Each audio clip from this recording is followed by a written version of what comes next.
All right, what's up, folks? Welcome to Foreign and Domestic. It is good to be here. We have Edward up in the side chat so far, and hopefully we'll have some more people jumping in here shortly, as well as on the panel. But with that being said, Alan, please start us off right, brother. I certainly hope I can, having technical difficulties. I pledge allegiance to the flag of the United States of America and to the republic for which it stands, one nation, under God, indivisible, with liberty and justice for all. Awesome. How are you doing, brother? I'm doing pretty well. It's been kind of a standard fare week for me. Just working. Pretty much has been the standard protocol. Nothing really outstanding this week. I got a couple of batteries replaced in red dots. Meh. Any more work on the old BMW? Well, yeah, I did a whole bunch of brake work. Got almost everything done on the brakes, and I bought a whole bunch of light replacements, whole bunch of new LEDs and so forth, just in time because the halo went out on the passenger side. So luckily, I've even already got those parts. And also, I'm going to end up changing out the front pads again on the BMW because, well, ultimately the company sent me the wrong stuff, even though it basically fit. It just had a bracket on the back that it didn't need. So I used my Nimpex pliers and tore the bracket off. And so now the little shield is starting to come out on one side, and I'm like, fuck it, I'm just going to upgrade them instead of sticking with OEM. But it's been running like a rape tape. You watch. I'll come out there next year. I'll get in the fucking car. You say it's running fucking fantastic. We'll get halfway down the road and it's gonna stop again. We'll get 2.5 blocks and something will happen. And I'll be walking my happy ass up to a fucking gas station again to get some water or something. Yeah, in what was it, 102, 103 degrees or something? Yeah, it's well over 100, yeah.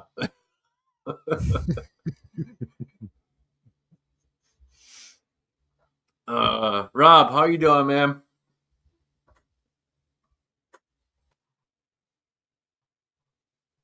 Doing all right. Something where the clips aren't right, shit like that. It always gets you wondering, like, I don't know. Yeah, I was gonna ask what you had on there. I assume you said OEM. I was gonna mention about where I had drilled and slotted on one of my vehicles, and I don't know about performance or any of that shit. It braked what you know braked well at high speeds. There's a few times it probably came in handy, but I did notice my pads disappeared a lot quicker, and you got some weird noises at low speeds, and when you're paying attention to your vehicle, every time you hear a noise, you're like, like I got to keep an eye out on that, you know what I mean? And then, you're going home, jacking things up, looking shit over, and those drilled and slotted ones, man, they make too much noise for me for daily drivers. So I was just going to point that out for people. Sometimes upgrade it might give you a headache in different ways. That's all I'm saying. I mean, anytime you hear a weird noise going on in your vehicle, you kind of go, okay, wait a second. I got hit by that deer. Been almost probably a year ago now. Since that deer hit. Well, yeah, we're talking. No, it's not quite a year. We're like what 9 months or so.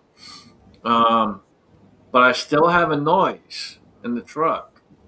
and I finally figured out where the hell it's coming from. And I figured it out about a month or so ago. And it's coming up from the light panel in the center of the truck. So whenever that fucking deer hit the side of the truck, it must have rattled all that fucking shit right through the top of the roof of it. And I don't know if something's cracked up there or came apart or what. I plan on upgrading the lights that are in there. And so I'm going to wait until I can order the lights. And then once I order the lights, I'll rip it out. I only want to do it once. Because anytime you start ripping shit out and you've got anything surrounded by any kind of cloth or whatever, it's a fucking pain in the ass to get that shit back. So I only want to do it one time. A lot of it plastic clips where Right, exactly. sometimes they'll break and all. Yeah, man. Yeah. So I only want to do it once. So when it actually happens, once I finally get those lights that I want to get, then we'll go ahead and tear it apart and see if I can figure out where the hell that noise is coming from up there. But I hope it's a simple fix. Well, yeah, it more than likely, my first assumption would be like there's a wiring harness lead that goes over to the light, and it was adhered to the roof somehow, and it just became unadhered to the roof, and so it's just wiggling around making noise every time you hit something. Very good possibility. Ball the Curious said if there's a noise, just turn up the radio. Used to do that back in the day, but if it rattles so much that it destroys my music experience, I'm not gonna do it. I in my old Monte Carlo, I had a lot of wattage going through that car, and I had to go around and tighten up nuts and bolts on a regular basis because of the 18-inch subwoofers that were in the trunk of that car. And it sounds like shit when you're trying to thump down the road and all that it's doing is buzzing. It's terrible. Well, when the noise first happened, it sounded like it was coming from the far corner. So I thought it was the windshield. Because that's what it sounded like. It sounded like it was coming from the far corner. And it'd make more sense because, that's the side that got hit, right? So that's what I'm thinking. Like, it's where it sounds like it's coming from. And I'd only hear it every now and then. And then the last trip I took, I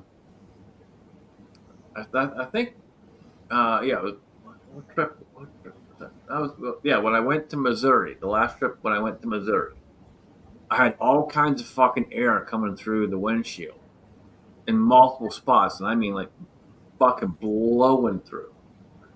And it's like, okay, now that kind of, sets it in my head that that's what's going on, right?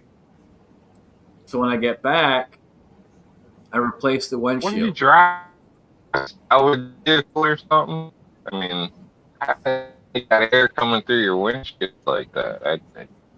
I don't mean to cut you off, but did you just use bubble gum to put the window in or something? What the hell's going on? Does it leak in the rain and all that too? No, I didn't have any issues with it until the fucking deer hit my truck. Because the seals on your windshield, that shouldn't be letting air or water or nothing like that. I mean, if they do a bad job installing the glass, then sure, but even a deer on the side, I'd assume your window would have got crushed or something. The window takes up a certain amount of integrity of the shell. They actually got numbers on that for your vehicles and shits. So it's meant to absorb, flex, take a little bit of something. Basically, you threw me off with just window blowing through the glass, like around the glass or something. Well, no, that's what I was saying earlier. The deer hit my truck, and this is back at the beginning of the years when the deer ran into the truck. And I started having all kinds of issues. And then it was probably about a month after I started hearing all these fucking noises. And it sounded like it was the windshield. And then in March, I went out to Missouri, and there were some really, really high fucking winds, 89, 90 mile an hour fucking winds. And, there was multiple spots that was just like blowing right through the windshield. And that's what made me think it was the windshield. And when I got back, I had the windshield replaced. And that wasn't the issue. And then I noticed, a few weeks after driving again, I noticed the noise again, and I actually realized where the hell it was coming from, and that's where it's at. It's coming up from that center light section, and Alan may be right. I hope it's something simple. I hope it's something stupid like a fucking wire got disconnected or something stupid that all I got to do is plug it back in and boom, and we're done. I hope it's Does something that stupid. thing have a sunroof? No. Yeah, no sunroof. Well, we're on the subject of. I hope it's something stupid simple. But again, until talk about something stupid. So my Jeep I started hearing this tink tink tink tink tink tink noise, and it sounded like it was coming from the inside of the passenger front door. And there's nothing in there. I literally have like soft cloths in there, just extra drying cloths in there. And I'm like, where the hell is this noise? It was driving me nuts for 2 weeks. I had my girlfriend drive with me, and I'm like, now every time I hit a bump, listen, I'm tink tink, and I'm like, you hear that? She's like, well, yeah, just barely. I'm like, it's driving me flipping insane. I'm like, what is that? And I'm like purposely swerving to try to hit bumps, right? And then I hear tink, tink, tink, and I realize right what it is. And I reach up, and my Jeep has one of those holders for your glasses. And I popped it open, and I took out the pair of glasses that were in there, and it stopped making noise. Yeah. Amazing. Yeah, I hate it when the lady puts change or something in a cup holder on the side or whatever. Because if you're driving by yourself, you start hearing shit. You're like, what the hell? What the hell? Now you're stopping, pulling over, like, what's going on? And then you find a damn hair clip or something in this. It's like, what? God damn it! Yeah, crazy. How you doing, Jamie? Better than I deserve. Hope you're doing well, brother. Jamie, how was your week, brother?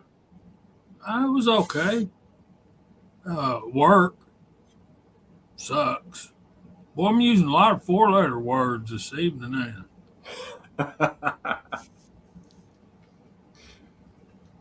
I'm right there with you, man. Work sucked, dude. Yeah. And there's 6 instead of 4 for you. Yeah.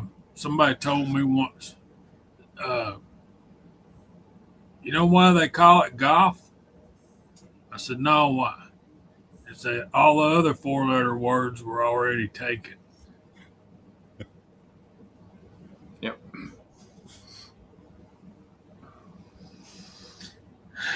I've also heard golf stands for gentlemen only, ladies forbidden.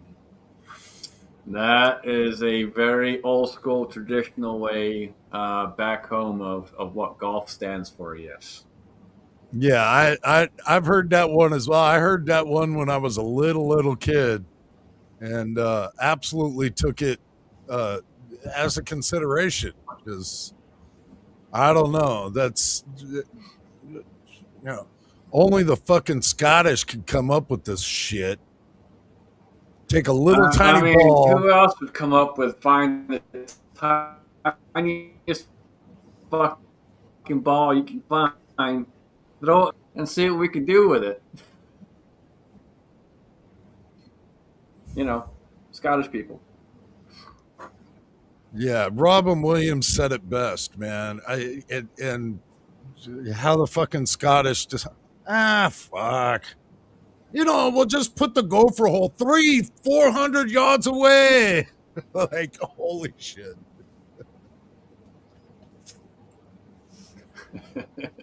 So, It's a waste of. I'm sorry, Rob. Go ahead. That's fine. It might have been me. I don't know. There might be a slight delay. So I was just stating it's a hell of a waste of a shooting range. So I don't know what the Scottish people were thinking. I mean, I thought you guys just flip holes and shit anyway. So what are you No, worried dude, about a hole? you can fit probably 5 or 6, probably 7 1,000-yard shooting ranges on a golf course. William's trying to So we get need to himself banned. Yeah, he's blame trying the to. Scottish people for all the golf courses in your neighborhood.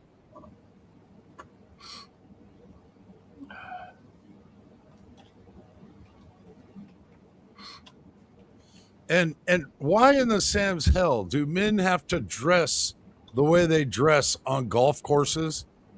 Now, the way that women dress on golf courses, I'm a fan of, but Okay, look, I'll agree with that one.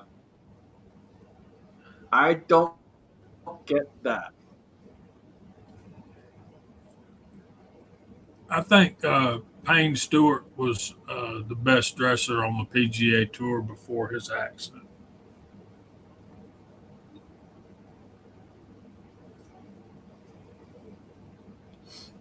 Did he Nobody wear something different than normal golf I'm stuff? a Because it huge seems fan of like they women's all wear golf. this. No, he So wore whole tradition. analogy, Let me find a picture. All right, doesn't say. It seems like they all wear the same type of shit. So polo and the shorts or whatever. It's, yeah. You spot a golfer from a mile away in theory. You know what I mean? So it's the golfer uniform.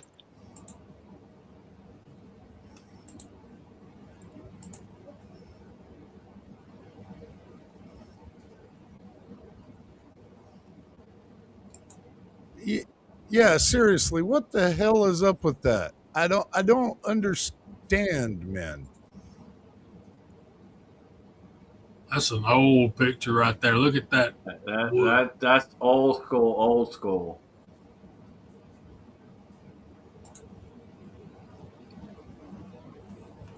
See, you'll never catch me in that shit ever, ever. No, fuck no. Yeah, no, there's no way in hell. You'll catch me in a kilt, but you won't catch me in that crap ever. I think that's very elegant. Isn't that the same thing though? I mean, it's a No, throwback to it's not. your heritage. It's not. It's not even close. Alan, you're a kilt wearer. You know it's not even close, right, brother? Those are knickers, what we call knickers.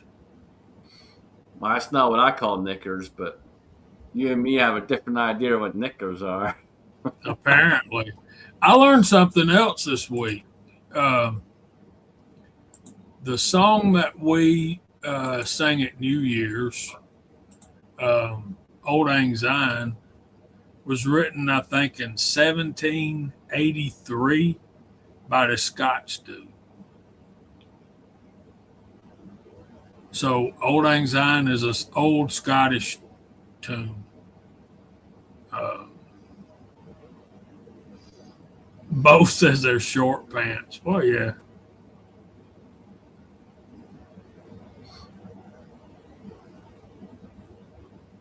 They're like tactical bell bottoms. That's what I would call them. Tactical bell bottoms. Payne Stewart's pants.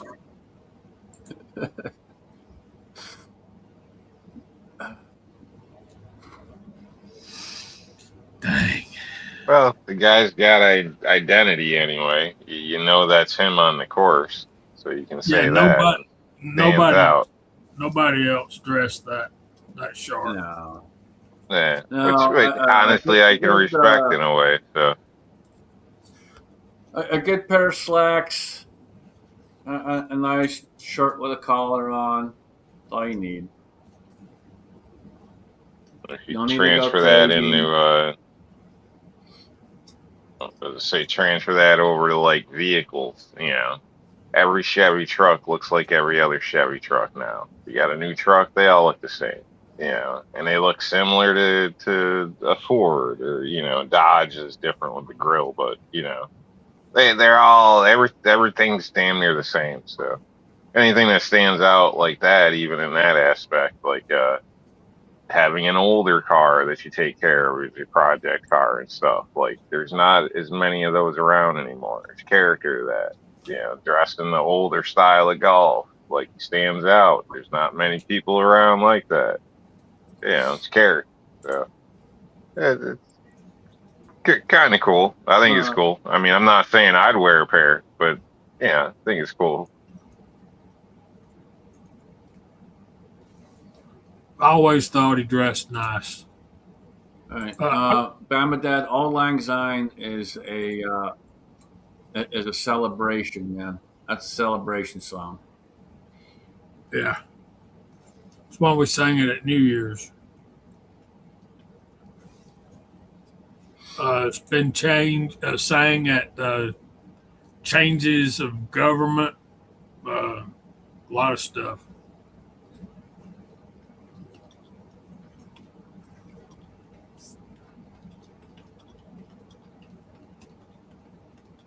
Is Daniel ever gonna make it back in here? I don't think so. I think something's going on because we're having issues where we keep glitching too. So something's going on. So folks, if you're out there and you're watching and we keep glitching, I don't know what's going on. It's YouTube or something. I don't know. So I got home from church today and I didn't have any power at the house. It came on back in about 10 minutes. I got a semi-interesting story. Well, I hope you all will find it interesting if you allow me to share it. I'm on my way home, coming up on behind the car, and I see this black and white tail license plate. And as I got closer, it's a plain black tag with white lettering. And as I got closer, it said Iowa. And then I got up a little bit closer and saw that it was a BMW 325 something or other in kind of a baby poop brown color. And I'm like, damn, there's Allen. There's Allen. Pull over. But it wasn't you, Allen. Turned out it was some long hair. I definitely was not in your neck of the woods. You wasn't in Georgia this week. Not this week. Not this week. If I ever find you come to Georgia and don't look me up, it's gonna be a sad day. Yeah, I would never. I did drive in a parade yesterday for my company. Drove one of our company trucks in a parade, and in front of me was a 64 Impala. Oh, on hydraulics. And so nice. The only thing is that this particular one was had a sign for Al's Transmission Shop, and every single time he lowered it, this thing just started spewing transmission fluid down the road, like not small amounts. I leaned out the window and Great yelled at the guy, advertising. leave it jacked up. Because people were jumping out from the side of the parade line to tell him he's dumping transmission fluid, and here he's advertising for a transmission shop. Not cool. That's crazy. When I used to ride motorcycles a lot, I rode in a parade once. Almost wore completely out. Almost developed carpal tunnel in my clutch hand, and almost burned my clutch up. So next time we were asked to be in a parade, we got a truck and a big, huge trailer and put about 6 bikes on it. And we sat on our bikes and rode on the trailer because it's not healthy for a Harley to. You also got to remember these are air cooled bikes. They need to be going through the air, and I've seen more than one of them just shut off in a parade and just not crank back up until the engine cooled off. Well, that's a pretty smart way of going about it, though. We used to have a couple local groups riding the parades as well.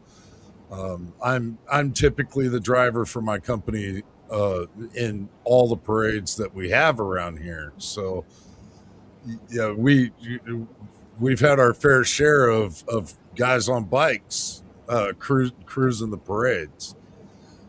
And I don't know what it is. Maybe are like the 3-wheeled bikes geared lower, because I'll see those more often than the parades now than anything else.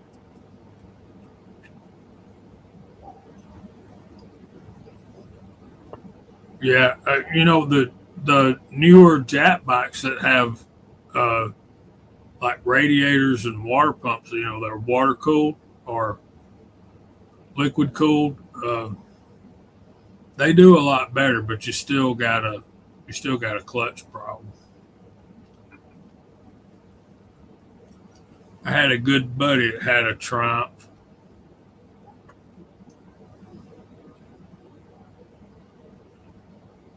Yeah, different bikes are made for different things. It's the same with off road or 2-stroke. Like, you don't want to just be putting around. You gotta stay on it. And air cooled, liquid cooled, clutches. Yeah, yeah. If you got a 2-stage, 3-stage, anything high end, and get stuck in a traffic jam, you can regret it. That's for damn sure. You'd be getting your leg day in on the clutch. So That's the only thing that sucks about driving a manual truck. You get stuck in traffic, and it's a fucking bitch. Yeah, but on the highway, it's glorious. Oh, it's yeah, glorious. I would never change it for the world. I love driving manual. I would never change it for the world, but it still sucks when you get stuck in traffic. yeah. I think manual is definitely an advantage all the way around, and being able to adjust power. If you got to get over, you can. Going up a steep hill, you don't want as much torque. You can drop to a higher gear for state and not pull as hard going up the hill, keep traction. I mean, it's slow down, better for your brakes. Like, so many advantages. The only shitty part is like LA or New York City traffic. That's just where it sucks. Like, it just is what it is. You end up having better control overall, and the only shitty part is when you get in traffic. That's it. That's really the only shitty part to it. That or trying to teach someone else how to drive a manual that's never driven the manual, and they start tearing up your fucking gearbox. That can be shitty too. I've taught a few people over the years, and it's sometimes they can. No, stop. You get that cringe in your face. Right in the clutch. Punch you, like, stop. Please stop. For the love of God, stop. That's about the third time in 3 live streams my computer has done that. I lost my camera feed. It's acting weird today for some reason. We've had all kinds of issues. Daniel was trying to get on earlier, and we kept having all kinds of problems with Daniel jumping in. I don't know what's going on. I don't know if it's StreamYard or if it's YouTube or what. Probably. Yeah, I'm wondering if it's my computer and my camera, not G-hawing just right. I went to a gun show yesterday. Have y'all talked about guns at the hall this evening? Oh, just very minorly, but go right ahead. How was your show? Boring. There, I saw some stuff I hadn't seen in a long time. There was actually some primers for like $55 a brick, and um, I found some 3030 brass that I should have bought, but All right, hang on. Let me address this comment, and Jamie and Alan, you can jump in behind me on this because I'm sure you guys have an opinion on this too. Ball and Curious says there's zero advantage to driving a manual. This is what cheap people say, defending their cheapness. Excuse you, my truck ain't fucking cheap, so go fuck yourself. Uh, It's not a fucking cheap truck, and yeah, manual one, and you just a bitch. That's not my problem. yeah, my manual transmission cost me extra. I had to pay more to get it. A hell of a lot more. Paul is just jealous because he can't handle a stick. You know, it's not for everybody, man. It's not for everybody. It's real drivers that want to be connected to the road. You know, some people just like it easy, and you push a button or whatever, and that's all you got to do. I don't know, but it's don't be a hater, Ball. Don't be a hater. No, they say that manuals are a lot more.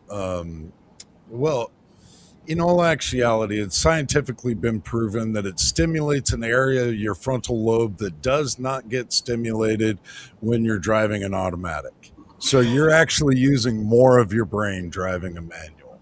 But, I can understand Bald not understanding using brain.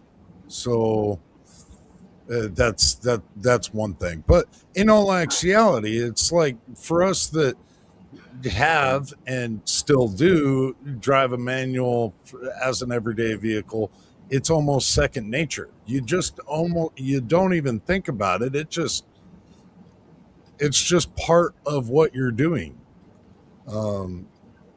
And yeah, you don't have to try. You got to remember when you get in an automatic that there's no third pedal. You're over there like, oh shit, getting ready to start it. Like, hold on. Yeah, Hey, Rob, you hit a soft spot.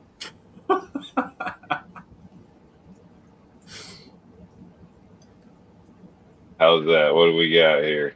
Oh, Bald and Curious got butthurt.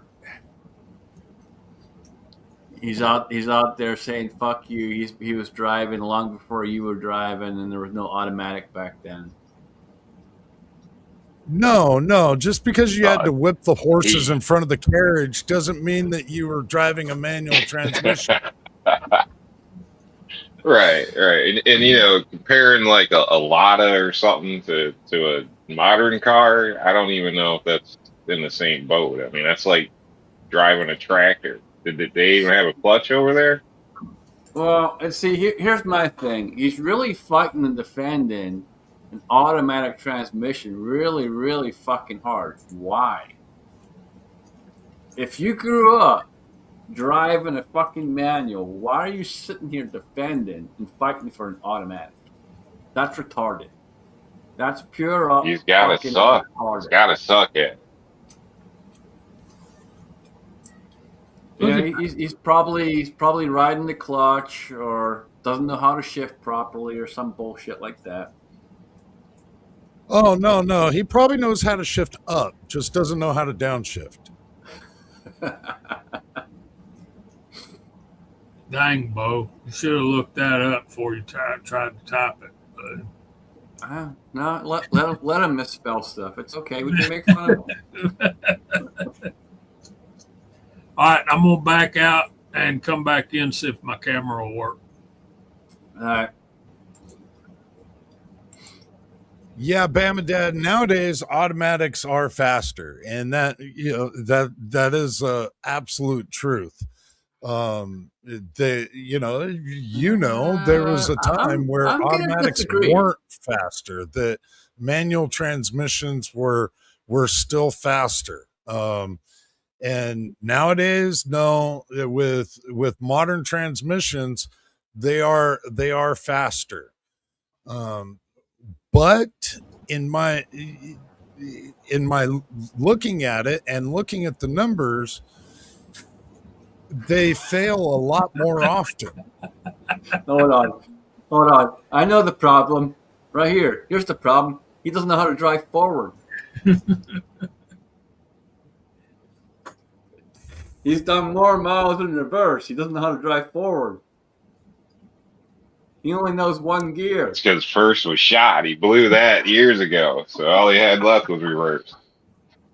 Bald, I've probably driven further in reverse in an 18-wheeler than you've ever driven. I used to run big cats with 18 speed Eatons and have millions of miles under my belt. Oh, this is hilarious.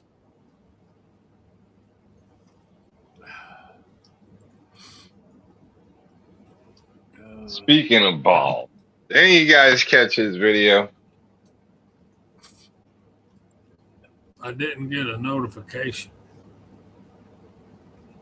Yeah, I didn't get a notice either, I haven't but it hardly popped gotten up. any notifications at all. There was one little short one that Scotsman did. I got a notification for that, but I haven't hardly gotten any notifications at all from YouTube. I don't understand why. Yeah, unless I jump on, I don't see anything. I physically have to jump on. I don't get notifications. Well, I think you guys should check it out when you can. I don't want to say too much besides, he owes somebody a window.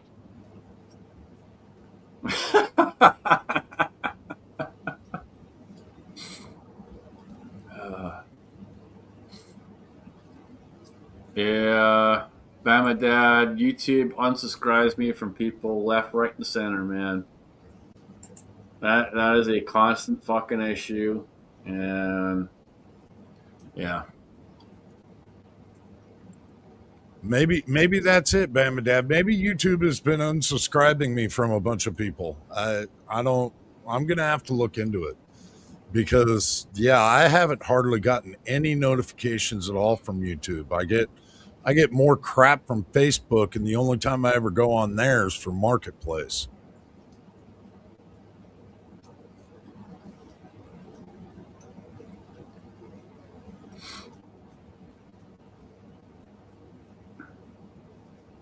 Yeah, it's been happening more and more, Kyle. Yeah, more and more. It's getting ridiculous. Just like to keep pulling old videos and saying we're doing this, we're doing that, when we ain't doing any of it. It's just ridiculous. It's just a constant fight back and forth, and we can only do what we can do. Best thing we can do, honestly, is just keep posting videos when we want to, and some folks have gotten discouraged, and that's fine. I get it. Like, I don't post anywhere near what I used to post, and I've had a lot of shit going the last couple of years, so I haven't really done a whole lot of videos here and there. But I get it. I get being discouraged with it. It's annoying when they keep constantly attacking you. So I get it. Trust me, I get hit all the fucking time, and they usually hit me early in the hour morning. It's the wee hours. 0200, 0300 is usually when they hit me in the morning.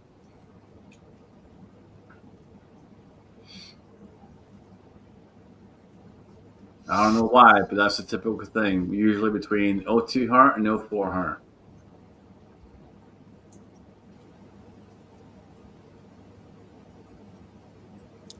Question for a side chat. For a member out in the side chat, TJ Fishing and Shooting. Hey, have you heard or had any experience with loose speed spin reel? Loose speed spin. A buddy of mine at work wants to sell me this reel, and I really kind of don't know much about them. Have you had any experience with them or know about them? Hold on. Fucker, if I wanted to badmouth you, I'd want you right here so I can badmouth you face to face. I ain't badmouthed you once.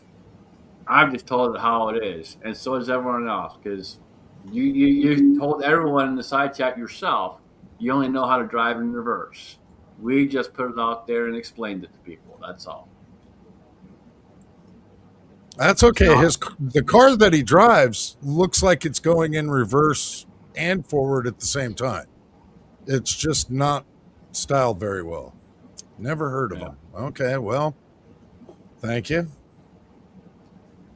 I was gonna say I never heard of that with the lure or rod either, but I would suggest Googling it because apparently a lot of companies have branched off from other companies where the remakes are remakes and all this shit. And in the fishing world, there's a huge ass debate and shit going on supposedly. So I would just research the hell out of everything to make sure you're not buying a bunch of junk. I would ask you one question. What's he asking for? Is he giving you a price?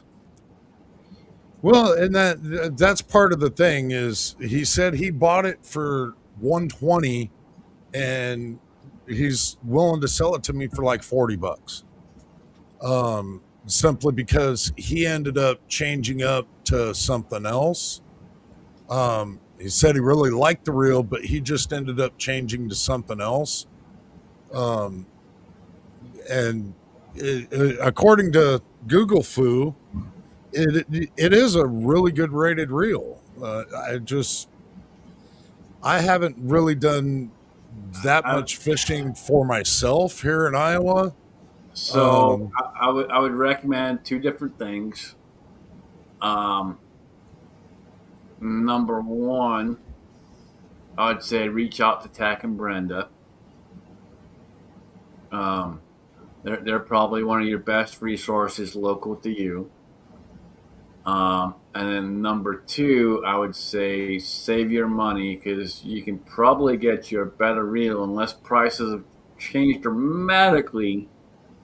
I know some really good reels that I used to buy back in the day for $80, $90. And I would just save your money and spend a little bit extra and get you a nice, much better reel and know that you know the quality of it is. Yeah, my favorite used to be the Abu Garcia 5500. Abu Garcia is a good one. There's a few different ones out there, but you have a fantastic resource literally right by you, man, with Tack and Brenda. And if you're wanting to get into fishing, that's the way to go. I hit them up, say, hey, this is what's going on. This guy's saying this, blah blah blah. See what they say, and go from there, man. Yeah, you don't need a reel if you're fishing for catfish with limb hooks, dude.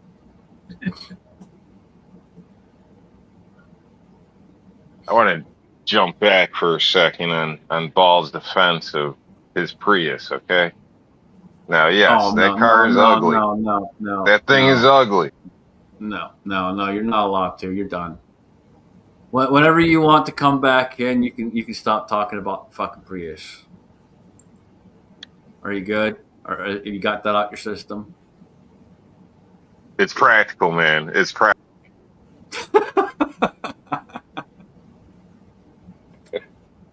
It's not practical. I just had to throw it out there for Ball, man. I get it. Hey, Alan, just go on Temu and get yourself a Chinese rod and reel, because just pick out what you want for what you're going to do, because all that crap is made in China these days, buddy. And you're going to get probably as good as these name brands for 1/3 the price on Temu.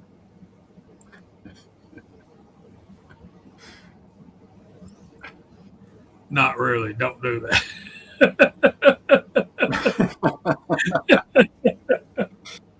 You've literally got one of the best resources out there as far as tech, Brenda. You got Brandon out there too. Take his advice with a pinch of salt because we know how he is when it comes to restaurant advice. That's something stay clear of. Never fucking take his advice in a restaurant ever. I will say he's decent with beers. He's decent with whiskey. But restaurant, no. Not too Restaurant, shabby with tools either. right. Just stay clear of restaurants. Whatever restaurant he tells you to go to, don't do it. Yeah, go to Burger King. You'll be better off. I've heard the story.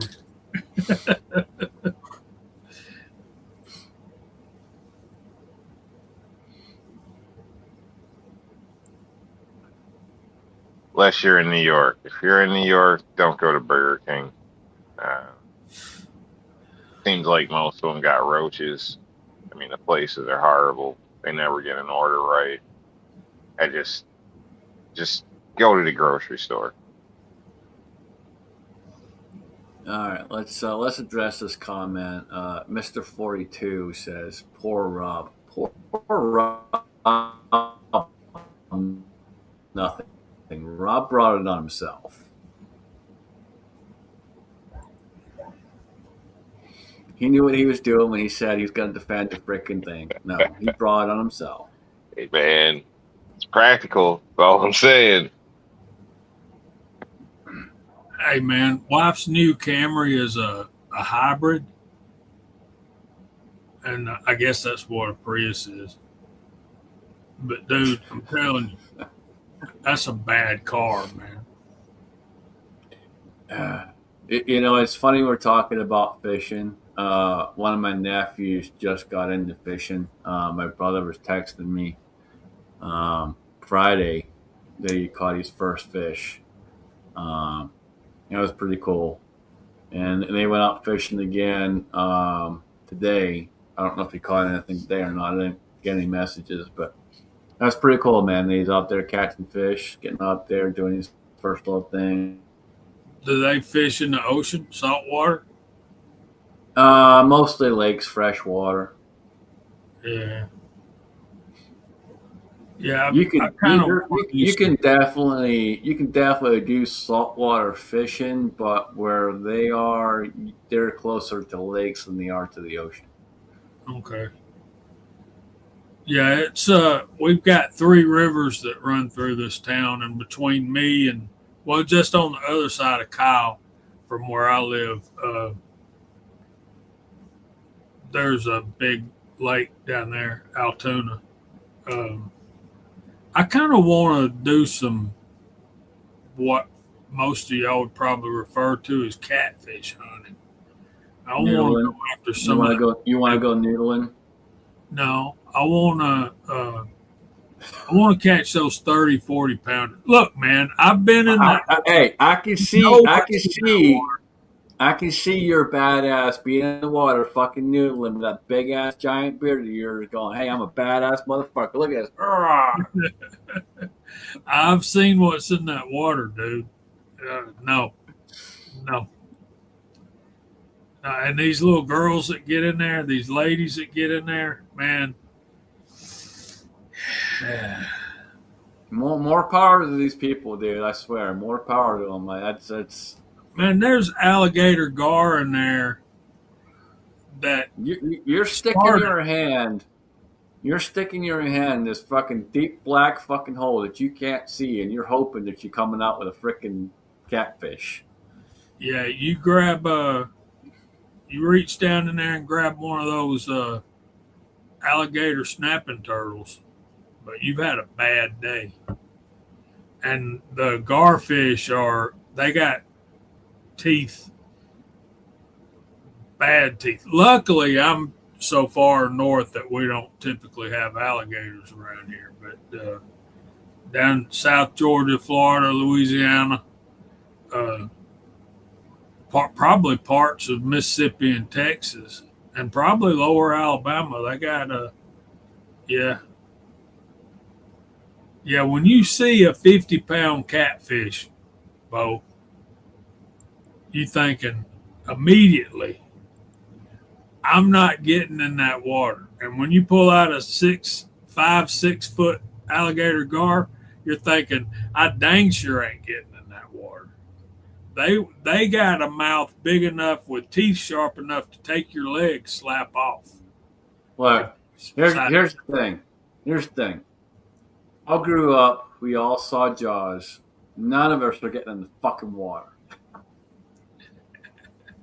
I'll get in the ocean, but I'm looking.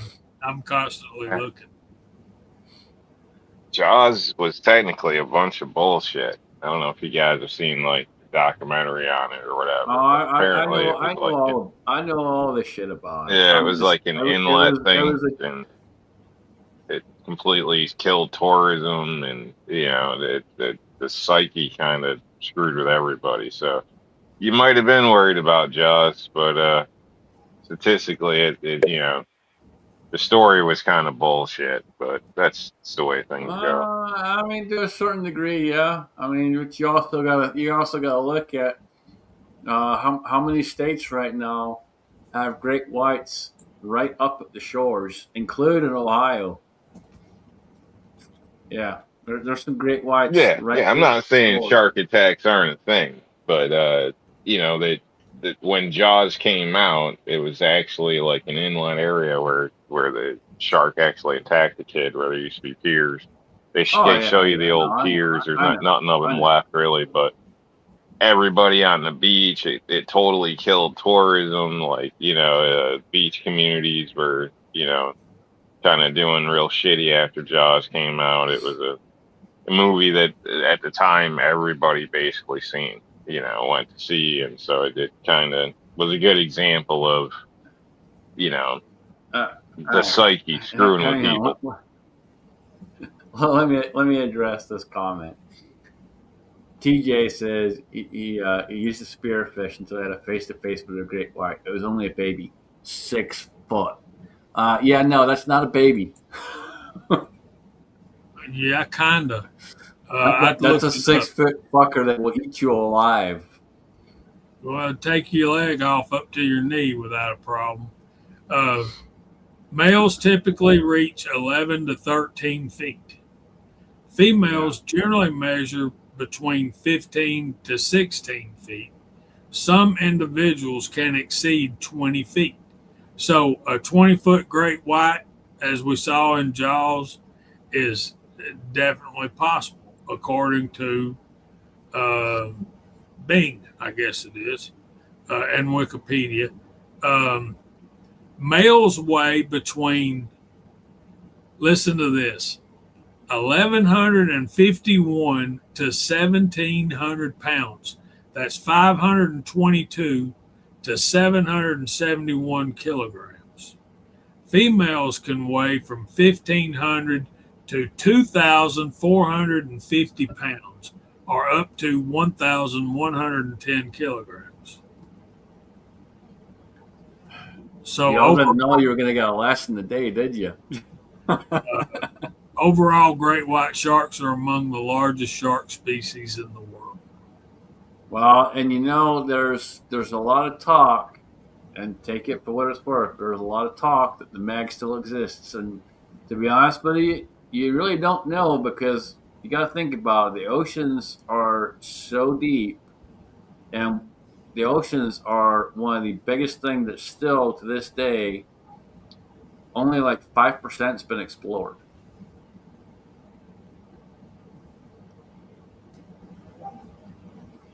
And when you've only actually gone through like 5% of the actual ocean, yeah, that says a lot. There's a lot out there that no one knows. Yeah, and they still say that Bigfoot's not real. So, and that's on ground. Well, and there's a lot of people that say there's a lot of people that say Nessie ain't real, but I'll tell you straight up, y'all better believe it. Nessie's real.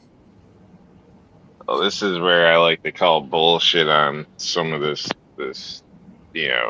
global warming shit that they used to pull in the census.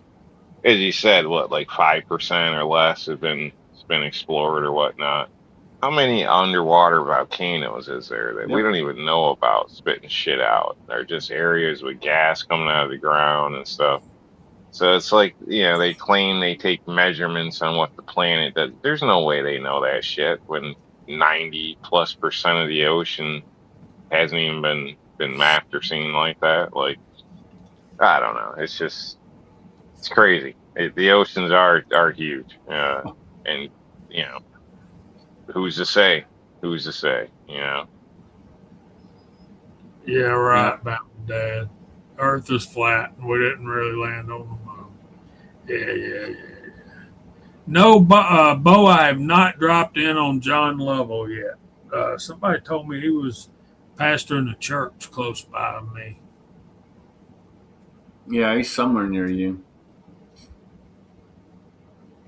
I'm kind Well, of, I see that's the thing there, Mr. 42. Climate's been up and down for billions of years. It's always going to be that way, and they just use it as a fucking excuse to sit there and try and say that we're causing this, we're causing that. You have to do this, and you have to do that. Taxi for this, taxi for that. Oh, your cow farted. Here's a It, it, bill. it's just it, it, it, yeah, it's just another. It's just another bullshit way to try and control you. That's all it is. dang, Bo. Tax you to death and control you. And another way you can look at it is, if we really cared as a country about pollution and the planet, would we have been okay sending all our manufacturing jobs overseas? Like, most of the stuff produced now comes from overseas. Depends on how much it costs us. We trust them to do the pollution right. I mean, come on. Yeah, it's all a Well, bunch of shit. and the bigger thing we have to kind of worry about now is all the data centers that they're building. All these data centers are causing way more pollution, poisoning lakes, oceans, you name it. It's everything. It's poisoning everything.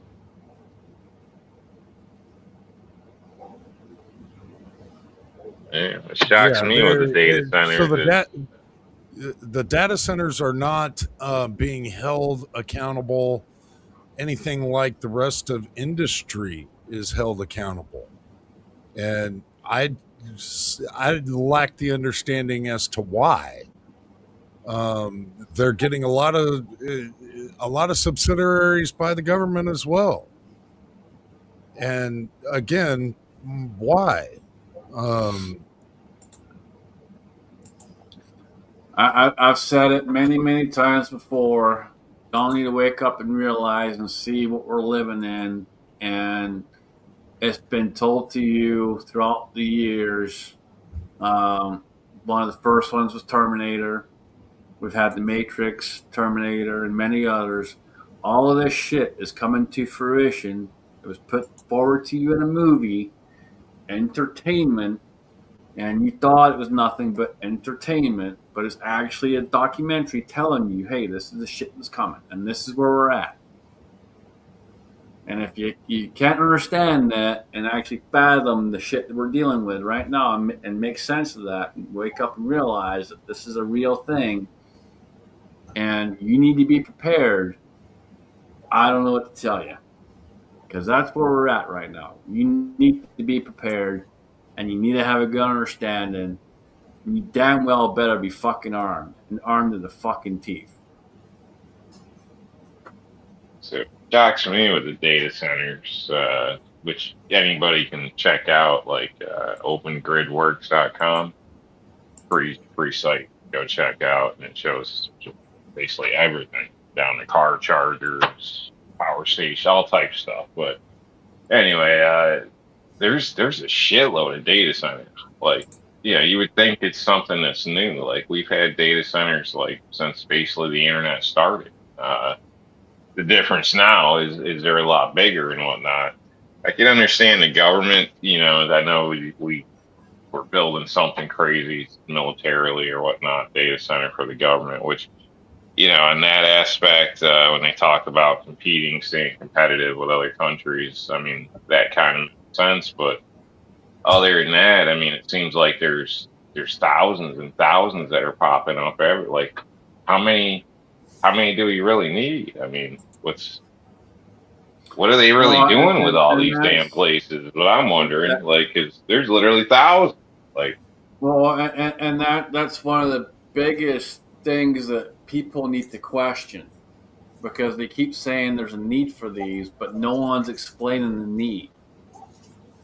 If there's such a major need, and we've gotten this far without having them, explain how that need is there. We've literally got this far without any problems. No one's had any interruptions with service of anything they've ever used. They've had no problems with anything, but somehow or other, we need all these centers magically have to pop up in order to keep up and make sure we can stay on top of this. Well, again, we had no issues prior, so how can you justify that? But no one asked that question. Nobody. No one's asking that.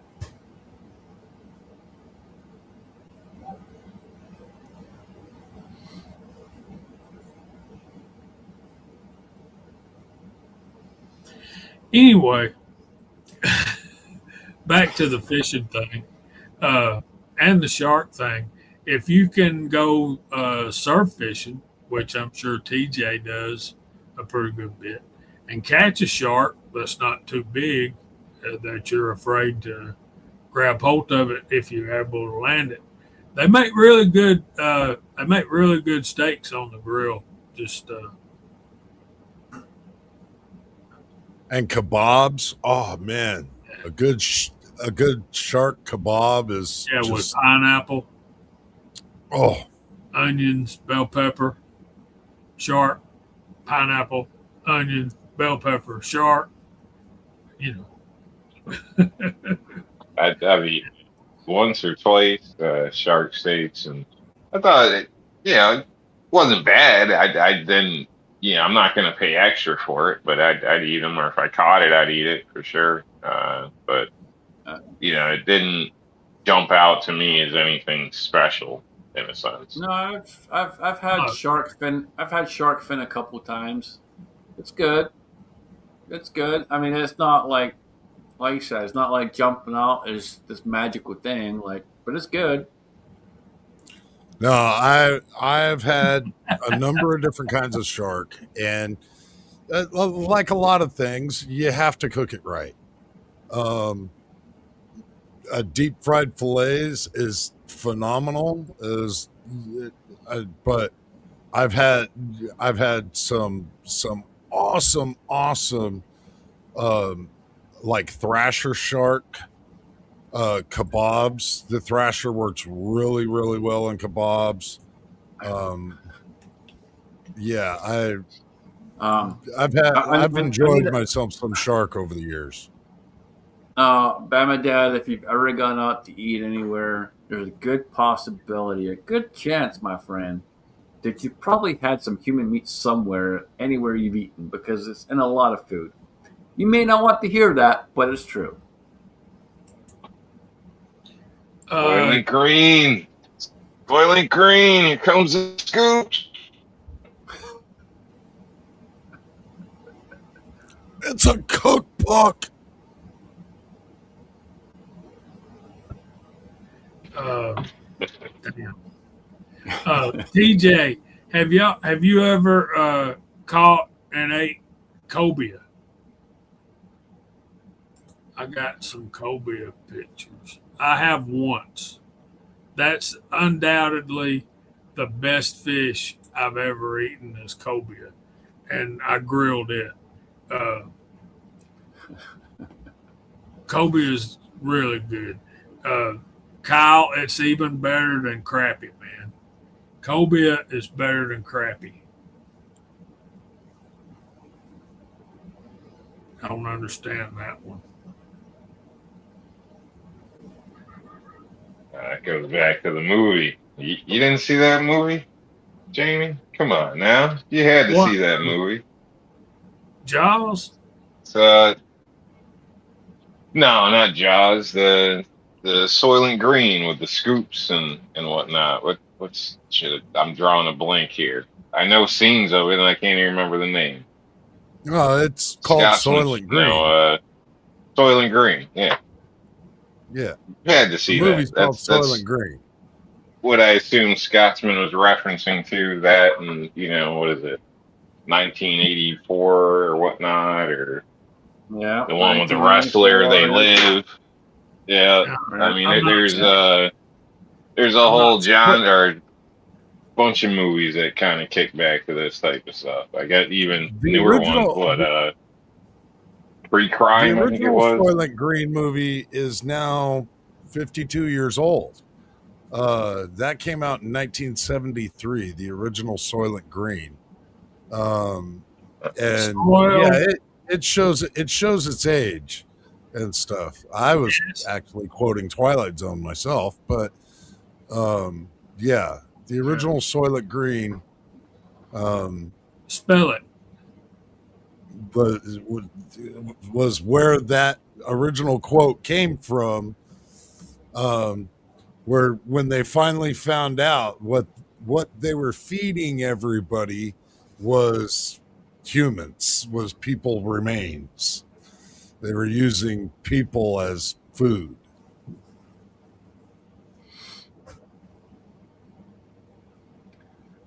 There's a Yeah, I there's a think that's what's huge in tofu nowadays. there's a huge conspiracy out there, and we'll just say conspiracy because honestly, it's probably fucking true.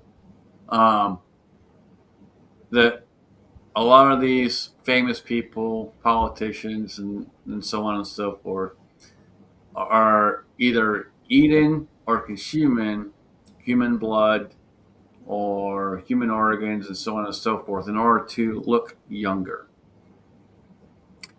Um, it's a good possibility, to be honest with you. I'm not gonna lie, it's a good possibility. There's these people have done a lot of fucked up shit over the years. I wouldn't put it past them. Hey, did I tell y'all I went to a gun show yesterday? Uh, I found, and Kyle, dude, I meant to call you yesterday, and I got busy, and I found a Ruger Security 6 and 357 Magnum with a 4-inch barrel. And I thought about you, and I started to buy that gun, but I didn't know for sure if you wanted it and I'd get my money back or not. Also, there was another one right close to it. Oh, a Smith & Wesson Model 13-1 or -2, uh, 5 bananas, but it had a really bad rust spot on the front edge of the cylinder. So Hold on, hold on. I got a bone to pick with you. You were at a fucking gun show and I got no pictures. there wasn't anything I was fixing to put my card in. Uh, yeah, there was a Taurus Raging Bull and 454 Casull. Uh, that many, but it was ugly. These guns were uh,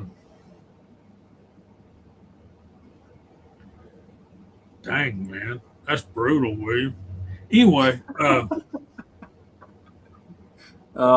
Hey, William, I got no man bun. I'm just telling you straight up, man. I got no man bun.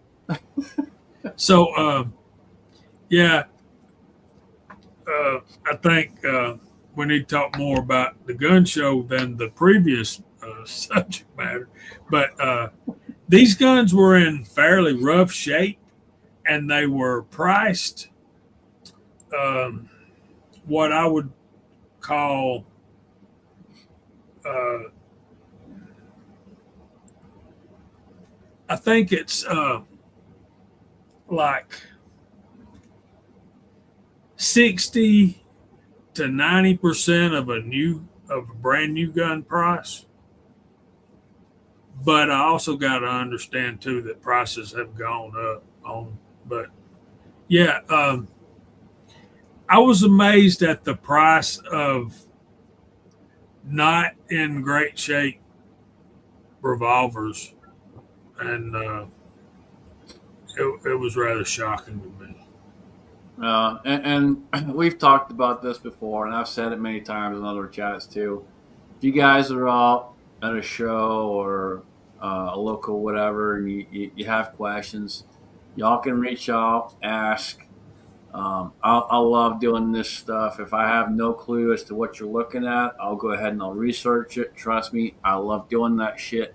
I got no problem helping you out, and I'll be straight and honest with you. I love doing that stuff. I do. And there's been many times Jamie sent me messages, and I've had many other people, Edward and some other folks out there, reached out. I love doing that stuff. I find it cool. For me, it's cool. I get to do a little bit of research, do some history, and I always enjoy that. So, yeah, you guys are out there looking at a gun show or a local place or whatever, either a pawn shop or whatever it may be, and you're wondering if the price is good or not, you can always reach out. I'll help you out.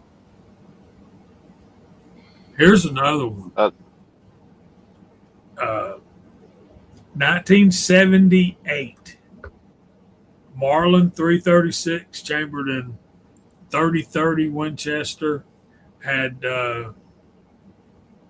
scratches through the finish and a sticker on the front end. It is like a red sticker that came on the thing when it was new, still on the gun, all these years later. Anybody want to guess a price?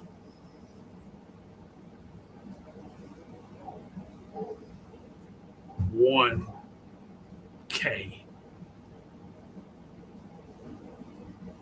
That's kind of what I was thinking. 111 maybe. Sounds like a regular gun show to me. So I know. I was thinking all the ones. 5 tops on that, Rob, and then got over that. And I was like, yeah, all the ones I've gone to. I mean, they're nice to look at stuff, but to shop. So unfortunately, no. One of the big things today, especially in today's market, that you really got to pay attention to and watch, especially like on old revolvers, Smith and Wesson, Colts, Rugers, especially Smith and Wesson and Colt. If Smith and Wesson and Colt both came out with new generations, and so some of the older stuff, people are really trying to crank the prices up on that because it's older. They have a box, they have this, whatever it may be. So you really got to kind of pay attention to the prices. And if you don't know what you're looking at, especially with that kind of stuff, you can get yourself in trouble. And it's easy to do. So you really have to know. And again, if you don't know, ask someone that may know. Because you don't want to be spending a couple grand on something thinking that you're scoring a good deal. And literally, you probably should have paid $800-900 for it, and you paid $2,000. You don't want to be doing that. I've seen some people over the years spend a lot more than that and get screwed over.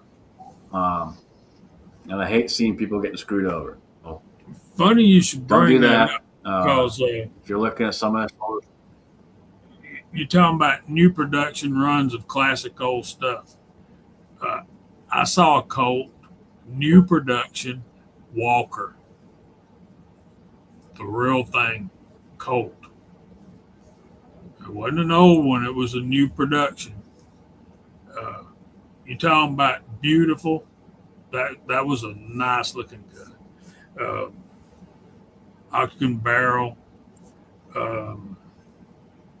bluing on the barrel looked like you could stick your hand about 6 inches deep in it. And I can't even remember the price tag on that. But it was the same guy that had the Model 13. And the 13 was a bull barrel. He also had a Model 10, but it was the tapered barrel version of the 10. Was that a round butt or a square butt? The Model 10? Yeah. Square. Yeah. That's what you see mostly. It's rare to find a round butt. If you find a round butt, it's definitely worth more if you can find a round butt. Yeah, but like I said, man, these are around 5 bananas and. Yeah, condition is everything, and this is something this is where it comes down to. So, whenever you're looking at this little stuff, you got to take in multiple different factors. Condition is a huge part, and as a collector, as someone that's been appraising guns for the last almost last 15 years or so, I've been appraising guns. I look at multiple things. Obviously, condition is a huge part, right? I'm looking at, are the grips original? Is there any rust? Is there any pitting? How's the bore? Is the bore clean? Is the rifling good? All of these things come into factor. The other parts to that are, okay, does it have a box? Okay, no box. Does it have, what's the serial number? Is it something that's a low serial number versus a high serial number? Is it a late production run versus an early production run? And then you got to look at how many were made. And sometimes you'll be able to know how many were made. Sometimes you won't. Information can be scarce depending on what it is. And so there's a lot of different things you have to really put into play. And then on top of that, you also got to look at where you're at in the country and look at your local market and what the local market roughly is going for something similar or close to, and pay attention to those factors. There's a lot of times where I'd have people coming in trying to sell me something. I'd be looking at it going, okay, well, I can probably get XYZ for it here. And they go, oh, no, I can sell it for this over here. Well, you're not over there. You're here. And I know what I can get for it here. And that's the point. You need to understand that it's not the same as going halfway across the country and selling it over here. There's a big difference. And a lot of times people get upset with that, but it's a big factor because price does vary depending where you're at in the country. There's a lot of different things that go into play. It's not an easy thing to do, sit there and do appraisals and understand all this stuff. There's so much to it. The basics of it is knowing condition and being able to tell if everything's original. If you can tell that, you're on a good streak. But sometimes that's hard to do too. It's not an easy thing. It takes years and years to learn all this stuff. I've had a lot of good people teach me over the years, and I'm fortunate to have had those good people teach me. It's never an easy thing, and it's never an easy thing to sit there and tell someone, especially if they think they have something that they don't. Because I've come across that before too, many times, where someone thinks they have something that's worth X, Y, Z, and you got to sit there and break the news to them that, hey, I'm sorry, but you either got a fake or you have something that is a later generation than what you think it is, and it's only worth this or whatever it may be. And you have to break the news to them that it's only worth a third of what they thought it was worth.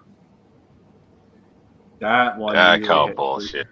I bet you That somebody usually walks hits in hard there on with a people. Glock, Scotsman, gets asked, what's it worth? when Scotsman throws it in the garbage, he doesn't take any time to look up how many were made or the serial number or anything Oh, like that. dude, He just you says, throw a "Don't Glock. leave your garbage on my table." You throw a Glock in front of me, I'm giving you $1. Here's the thing, guys. And I'll sell it for $5.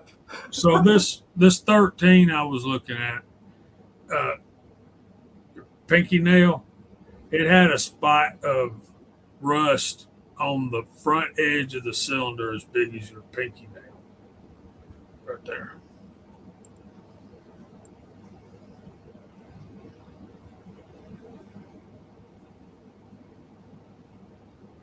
And that's what I get. Yeah, they wanted a whole lot of money for that thing, huh?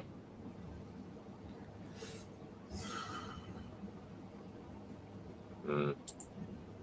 Yeah, again, I think that's gun shows. I don't know. Maybe somebody out there goes to gun shows and it's like, damn, the prices are great, but around New York State, that's not what I've seen. I Plus, mean, we they have were, the bullshit of you can't buy anything without it running through an FFL and blah blah blah, and depending on your county, handguns can be a whole nother story where you might have to go back and forth or make a plan to meet the dealer later. It's just such a pain in the they make it so difficult in New York. And half of these, even little VFWs, they want to charge you to park and charge you to walk in the goddamn place. You know, it's kind of ridiculous. If you talking just about want to gun take your kids to shows. look around, I mean, you're dropping money. So Oh yeah, it cost me $12 to get in. I didn't buy anything. yeah, it's like damn. At least I can I get mean, a free little bag of popcorn or sticker or something? yeah, and I'm like, the guys kind of wanted to go to lunch afterwards. I'm like, hey man, I just paid $12 to get in here. I didn't buy anything. I got food at home, you know. So yeah, but it was the price of everything continues to climb, and quality made firearms is uh, what I call heirloom pieces are definitely worth the investment because they're not getting any cheaper. They won't be getting any cheaper. It's like land. If you can afford land, buy it. Because guess what? They're not making any more of it unless you go to Hawaii, wait for a volcano to erupt. But yeah, Yeah, New York City. There's a lot of places they've filled dumps in new land. Not the best land, but I still think your point holds true, James. I'm just stating. I mean, just give us some time, folks. Once they build all these data centers, all that land's going to go for way cheaper than what it is now. It yeah, ain't, it ain't going to be worse. It ain't going to be worth squat. we got one coming right close to where my wife works. Uh, she may come home glowing. I don't know. New York just passed a law where they're banning any more new ones. So, I mean, there's already a shitload here, but there no more can be built supposedly. So that's interesting coming from New York. So There's Dave out there. Good to see you, Dave.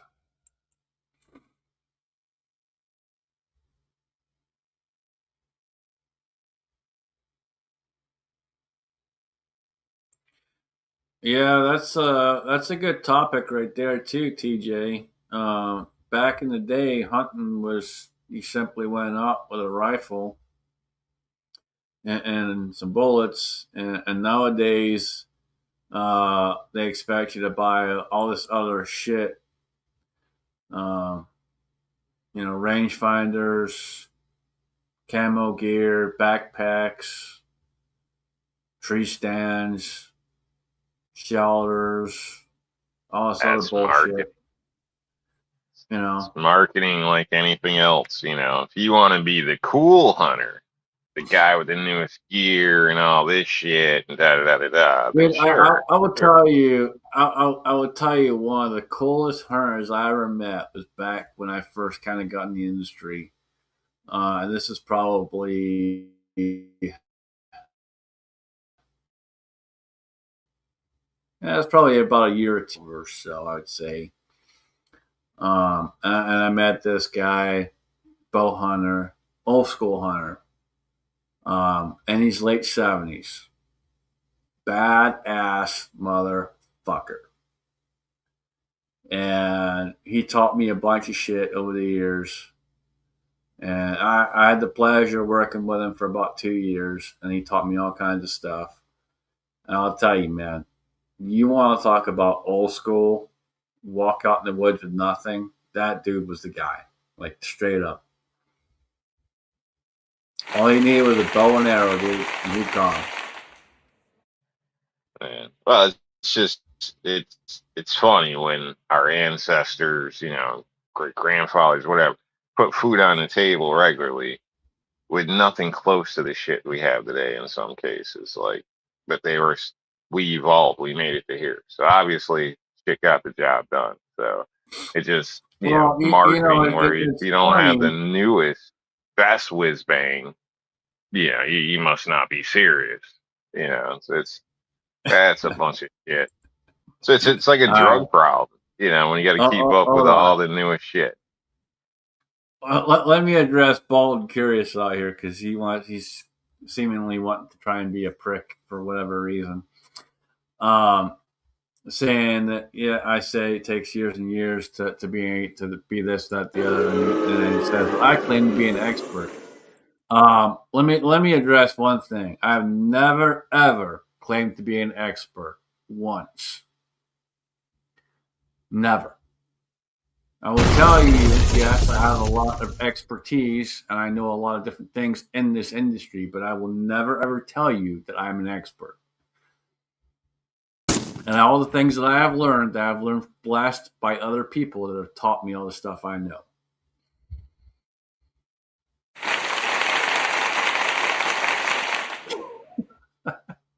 Someone's having fun with some of the additions to the StreamYard.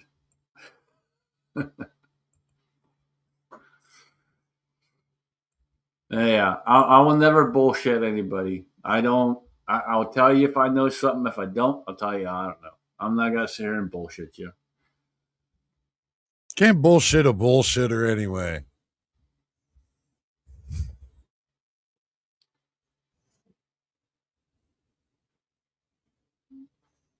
What the Sam's hell are you drinking out of? Huh? That looks like a tube of caulking. What the hell are you drinking out of? I'm drinking out of my Lakeview Outdoors mug. Oh. Remember, guns save lives, people. Hmm. It almost looks like one of them tall candles or something. The size just different. It's not a typical mug size, I think. Maybe Yeah, it's a little more. It's a little more oblong than you know. eh, It didn't have much of an ogive on the end of it. I wasn't quite sure there.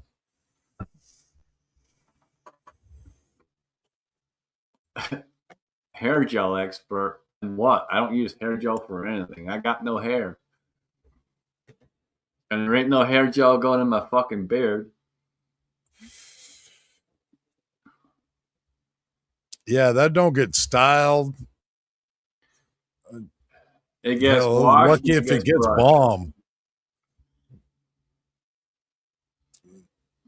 It's It like gets washed and thirsty as brushed, hell. It and don't that's have it. And no if you oil, don't, no bombs in it, nothing. and if you don't like it, kiss my ass. That's all there is to it.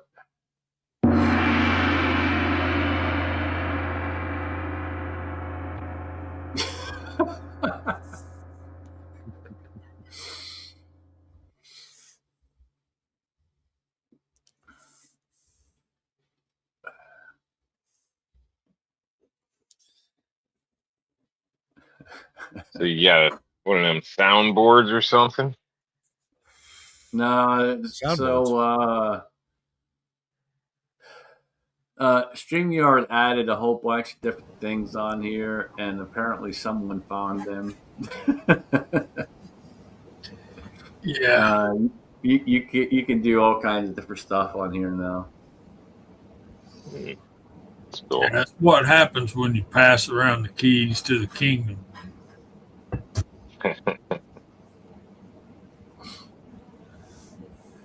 We got lots of stuff. There's all kinds of stuff out there nowadays. The gong is pretty cool, but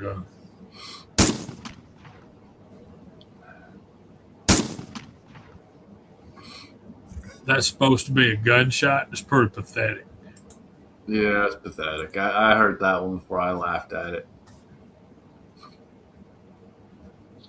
Got any like yo mama or any of those type of things? Or I don't think so. Let me look and see.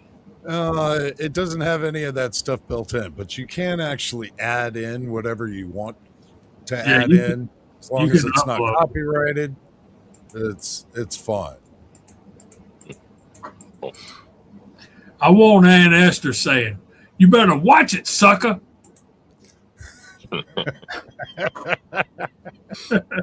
We need Mr. T. I pity the fool.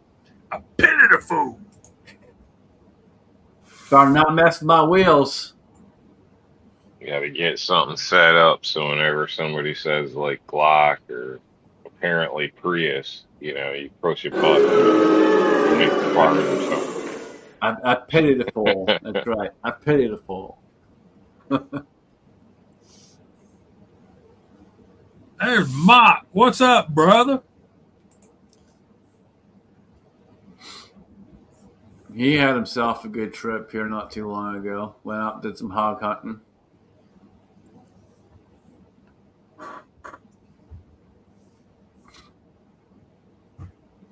Bo, I was not reloading, man. I was emptying.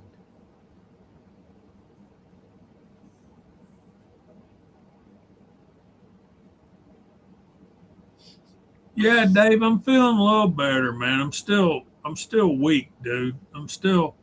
My stamina ain't back as good as I want, but I don't know if it ever will be. I think this guy needs muted. He's not really understanding the program. Only people that drive stick shift have knowledge. You don't know how to use a clutch, you shouldn't be around. No, man, I disagree respectfully. If some people that had to drive a stick shift, none of us would get anywhere. You understand what I'm saying? Well, nowadays owning a stick shift is owning a stick shift nowadays is kind of theft prevention for a lot of vehicles. They started allowing commercial drivers to drive big trucks because of the prevalency of automatics in big trucks. And let me tell you, from the experience that I have had since automatics became such a big thing in 18-wheelers, most of these people do not belong driving semi-trucks. They just don't.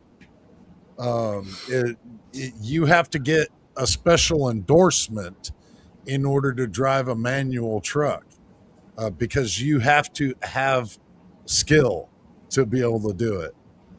And I'm going to tell you right now, in the last couple of years, I've seen some people trying to back up a trailer, and I'm going to tell you right now, it's fucking embarrassing. You know what's funnier than that is these videos of boat ramps. People trying to back their trailer down into the water and then pull their boat onto the trailer. Or Yeah, just they get all docking, just, pissy. And, just docking the boat, Rob, is yeah, incredible. I've seen some of those. People get all pissed off. What are you filming for? You know, and then they won't get the boat on right, drive away, toast their propeller, leave the motor down, all types of stupid stuff. Yeah, it's crazy, man. Crazy. I saw one So the other day where a guy had a sailboat and he forgot to release the latch from the rope going to from the trailer to the boat, and he got it way loose, but he didn't disconnect it. yeah, So when he pulled the truck up, he pulled the boat up on its side and drug it all the um, way to the parking lot. yeah, yeah, yeah. It's crazy, crazy. Yeah, I'd back to the stick. I think, honestly, I think most people, especially men, you should be able to drive a damn stick. Whether it's your preference or not, that's a preference thing. But I say that because there's a lot of equipment in life, depending on your life, and maybe your life will change in the future, but it seems it would always be good to be prepared. But tractors, there's all types of different equipment that's basically stick shift. I mean, there's a lot of stuff that isn't as well, but for instance, a skidster where you're using your hands and your feet, there's different things, but you should be able to drive, in an emergency, you should be able to drive a stick. I don't, maybe you're not great at it, whatever, but you shouldn't be scared of it. I think Well, it's just, I'll I tell don't you, know. man. There's a lot of It's equipment that's stick shift. Yeah. well, and I'll tell you, there are some people that shouldn't even drive a forklift. Um, our forklifts are so True. fucking easy to drive, so easy to drive, and these people should have no business being near a fucking forklift, let alone a fucking car. Um, they are some of the worst fucking people I've ever seen driving anything. They have no clue. They don't pay attention to their forks. They go around corners way too fast with a load that they can't see anything. They drive forwards when they should be driving backwards. All kinds of dumb shit. They have no fucking clue how to drive. I got one for you. Our our warehouse manager now, before he got to be our warehouse manager, was driving the forklift one day, and I don't know what he was doing, man. I don't know how and I don't know how this happened, but in a warehouse, you have um, we have these steel I-beam supports running throughout the course of the warehouse there, and I don't know how he did it, but he absolutely T-boned one of those steel I-beams. And of course, when he hit that, the tow motor came to a sudden stop. He didn't.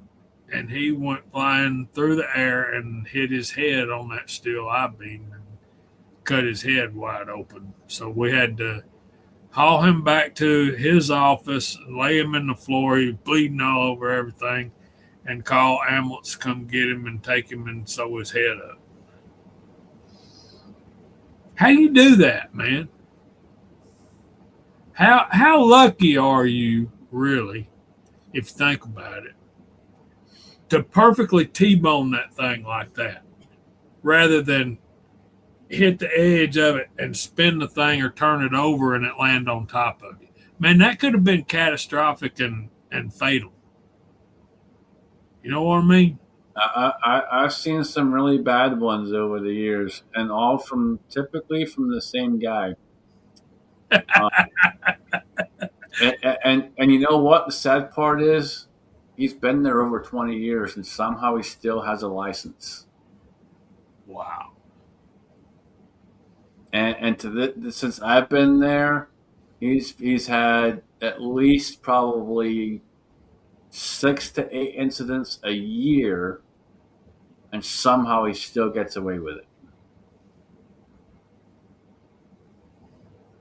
Dang, man. It's What's he got? Like dirt on your boss or something? No, Is he's it like got the two. owner's son or something like that? He's Or got he's friends with two of the higher ups. Let me say something Hmm. to William. That's his Yeah. ceiling fan, dude. This is Yeah, ceiling. that's a fan going, man. Sorry, I'm not trying to cause problems with Guy people's sounds eyeballs and shit, but it's hot, so yeah, I got the fan going. like a You got to keep that. liability. Because shit, even He's a got to pallet keep. jack or something like that with somebody's ankles, oof, not good. But an actual forklift, oh my goodness. Oh yeah, man, he's a fucking disaster. He's almost backed into me a few times. Guy doesn't pay attention to nothing.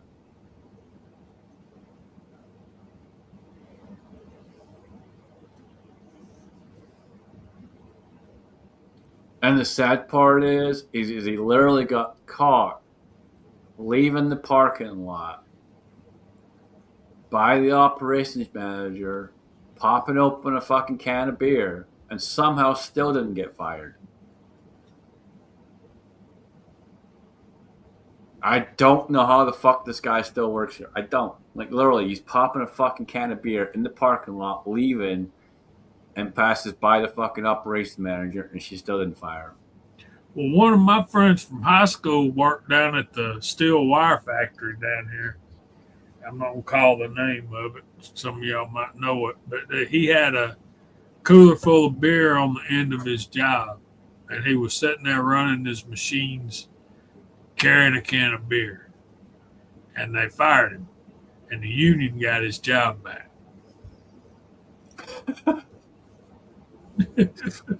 Dude, I had this part. So when I worked in Georgia, I had a guy working for me.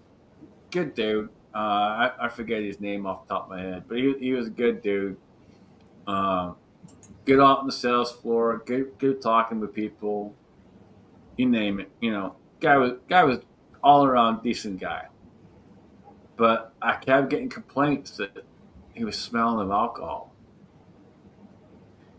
And then one day I got a complaint that someone saw him sitting in the parking lot drinking a beer in the fucking truck.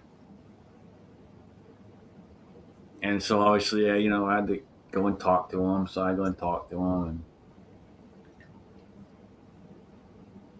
I know he was going through some stuff. He was going through a divorce and all the rest of it. And so I was trying to be nice about it, but at the same time, I've got a job to do, and I got to be careful because he's working around guns and all that. And he basically ends up breaking down and telling me, "Yeah, I was out there drinking beer." I'm like, "Dude, there's nothing I can do, right? I gotta let you go. Like, you're a fucking idiot. You shouldn't have been doing this. You know you shouldn't have been doing this." It sucks when you got good people like that and you gotta let them go, dude. But at the end of the day, you got to. You can't let them continue working. If they're gonna be dumb enough to fucking do that on the job, you gotta let them go. Yeah, I was amazed, man.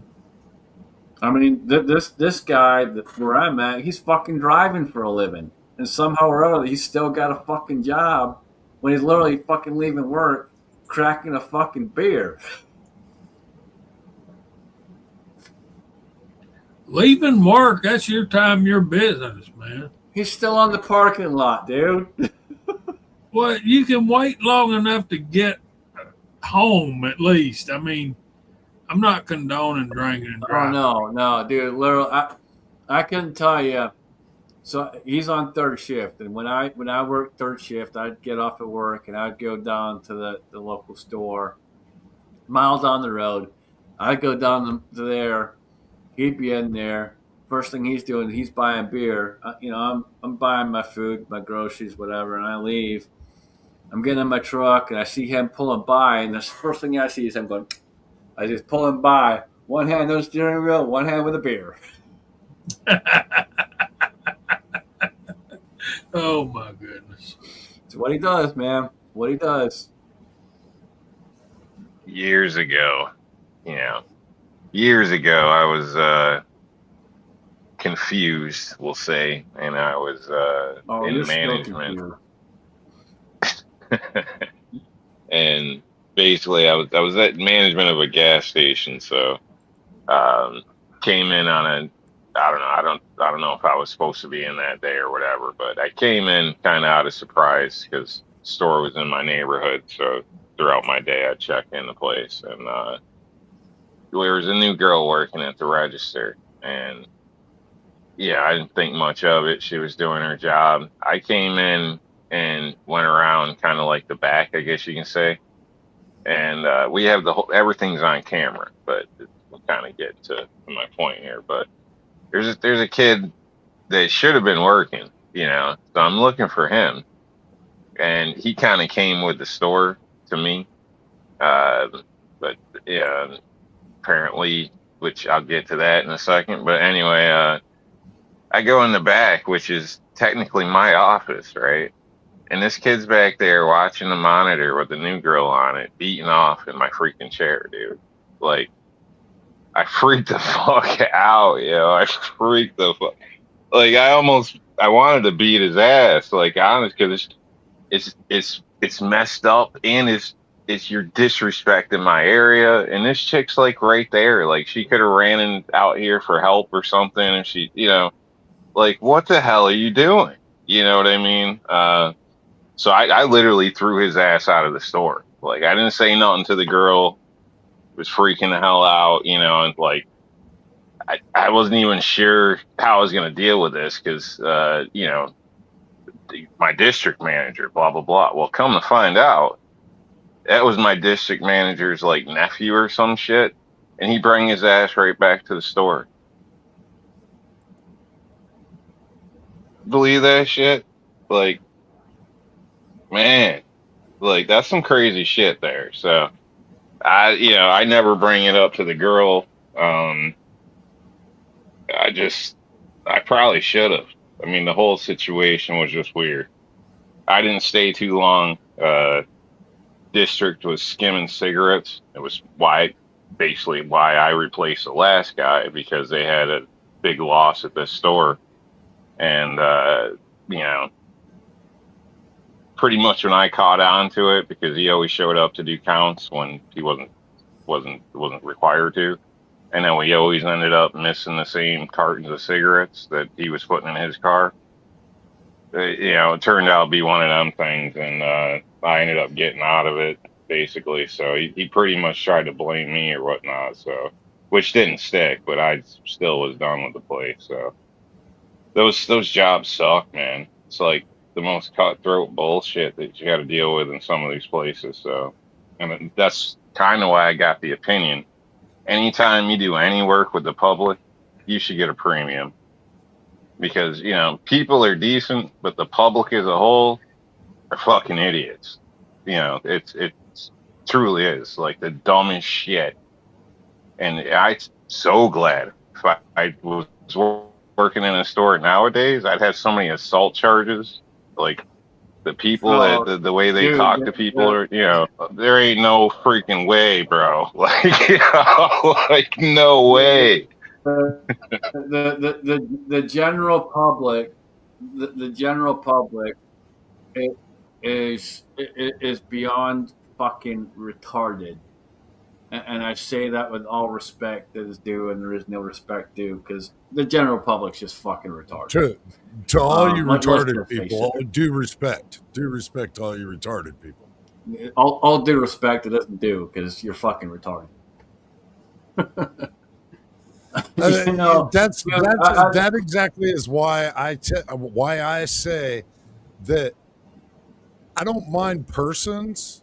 I just really hate people. dude, I've said it for years, man. People are inherently fucking stupid, and I hate stupidity. So I just fucking hate people. But then we have some great people, like the people in our side chat. We got quality folks out there like that. So You know, there's still some hope out there. Still a little bit of hope. Yeah, yeah, there's still good people. It's just, good people tend to, they I don't know, keep to themselves in most cases. They try to dodge all the bullshit. So, you just got to get in a Oh, situation where you man. actually talk to somebody, and then you can find out, sometimes there's good people around. It's just everybody's dodging the bullshit or trying to. No, and that's kind of exactly where I'm at.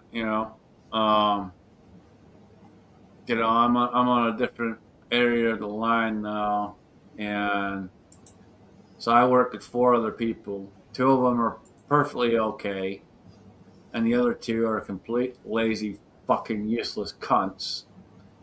And I don't work well with lazy. I don't do well with lazy. You're causing me more work. You're causing me more problems. I'm gonna call your ass up. I'm gonna let you fucking know I don't like you. I got no fucking time for you. And I'm gonna cheer your ass up. And I don't give a fuck. Yeah, it's hit and miss right now. It's hit and miss. So Hopefully your I'll aim's put it that way. improving. That way it'll just be all hit. It's I'm trying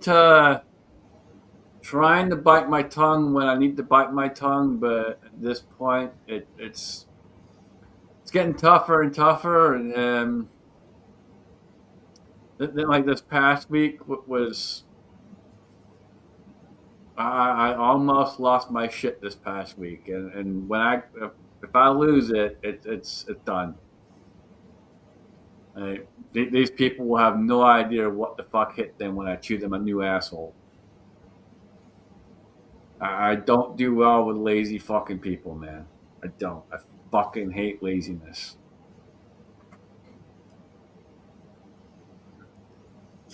Well, here we're almost getting close to the end. And hi, Vanessa Kitty, how you doing?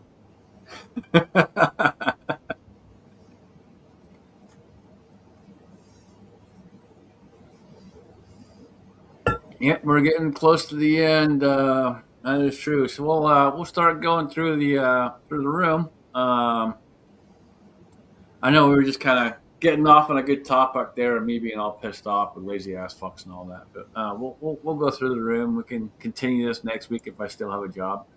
Um, Well, if you Rob, don't what you have got? a job, we can go live any night of the week then. Sorry, Rob. Go ahead, bro. Go ahead, Rob. What you got, man? I don't know, no problem. Actually, I was just chewing on a piece of bacon, so the time Holy was shit, he's eating done. meat. Yeah, oh yeah. Man, I just made that just to make it earlier. Been snacking on it like chips here and there. But anyway, no, I got nothing, man. Decent show. So sucks about all the technical difficulties and Daniel and whatnot not making it. But other than that, it was a good time. And yeah, I'd say thanks for joining us, folks. Do appreciate it. Obviously, don't be a pussy. Learn to drive a standard. Um, eat a salad. Keep kicking ass and don't take any shit. Catch you next time. Uh, uh, my dad says you're crumbling it on the salad. I hope not. Bacon on a salad. That's it's always good, man. Bacon on anything's Uh, pretty good. Man, I don't know why. I don't know why I keep inviting you. It's a love God hate. damn. The Because only problem with bacon on tofu is the tofu. Right. Agree to that. Which is All right. probably Soylent Green Kenny, anyway. what you got?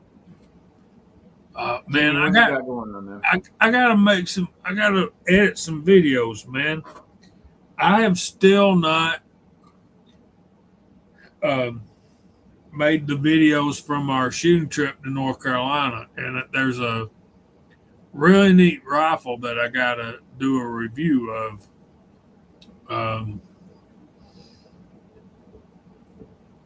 And I wished I could remember the name of the company. I think it's Blue Ridge Precision, but it's a hybrid AR-15 AK, and it's chambered in 7.62 by 39. So it's a pretty cool rifle, but and then some more stuff too. But anyway, thanks for having me, guys, and I hope everybody has a great week. Always appreciate you being here, brother. And Absolutely. like Rob said, we had a pretty good chat. We did have some issues back and forth. Not sure what was going on there, whether it was StreamYard or YouTube or what. So apologize for that. Nothing we can do, unfortunately, on that side. We don't control all that, but appreciate y'all hanging in there with us, hanging out with us. All your comments in the side chat, being a part of the show as always. We do this for you guys, so we appreciate you being here with us, hanging out. And with that being said, Alan, please take us out right, brother. Oh yeah, great show. You know, we went everywhere from guns to conspiracy theories to how to drive a vehicle properly to bad mouthing people that don't. Always love doing that. That's I love to criticize things I don't know about very often. And with that said, like Jamie said, I need to do some video editing. My biggest problem is I have no video to edit because, I just haven't been able to make the time to do such a thing. But the one thing that I have made time to do is keep my magazines loaded and one in the chamber. Woo!